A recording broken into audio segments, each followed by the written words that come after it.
There's lots of ways to connect with people, but one of the most important tools in the toolbox for us is what we call one-on-ones. And this might look different in your organization, but I will explain what this looks like in ours. In Betenbough companies, what one-on-ones are a recurring 1-hour appointment each week where a leader will connect with each of their direct reports. And really, that time's just set aside to have conversation, really to deepen connection and relationship, to get to know them. It's just a place for us to make room for that on the calendar, because the most important conversations don't happen in meetings or over email. And so sometimes you have to just make room for those, and that's how we do this. What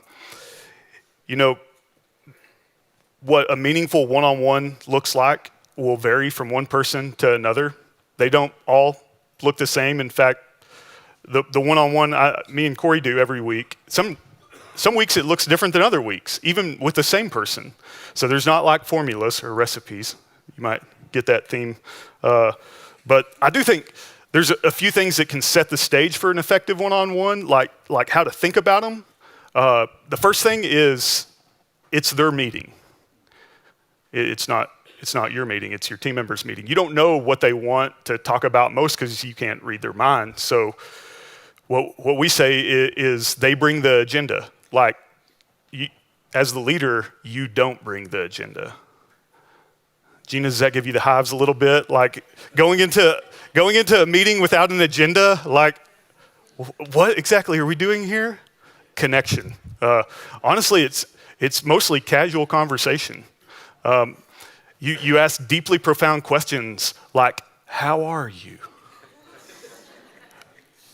But you have the time to really want to know. Not the, hey, how's it going? Good.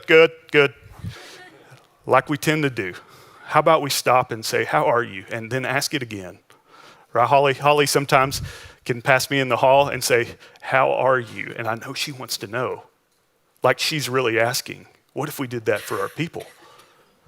The other good questions, if you want to write down a few good questions, how are you? You got that one? What's been on your mind lately? That I feel like that's like the perfect open, that could be work, not work. It's what's consuming your mind? What are you thinking about? I want to understand what's going on. How's life outside of work? Like it's a conversation. When I go on a date with my wife, I don't have like a list of questions. Like, here's what we're going to talk about, and then like it's a conversation with people. It should be organic, customized to the individual. I will say it's because we're at work. Usually it's most comfortable for people to talk about work. It's like part of what we have in common, right? And so I will say it's good to talk about both professional and personal. If you find like you're always talking about work, I do have one tip, and that's to ask them about their family by name, because when you ask about somebody's loved ones, it actually means a lot to them because, well, they love them. And the more we acknowledge and remember that our team members all have lives outside of work and a lot going on, the deeper our relationships will go. Okay, when it comes to the spiritual aspect, I know some of you, like we care for the person professionally, personally, and spiritually. When it comes to the spiritual aspect, we believe most of that can't be manufactured. That honestly, most of that comes down to being obedient to prompting. As home builders, this year we'll close over 1,700 homes, and we love repeatable processes, right, Corey? Like excellence on demand. It happens every time the same way. Love some of that. But remember, God doesn't do easy bake recipes. We have to ask the cook how we should do it every time.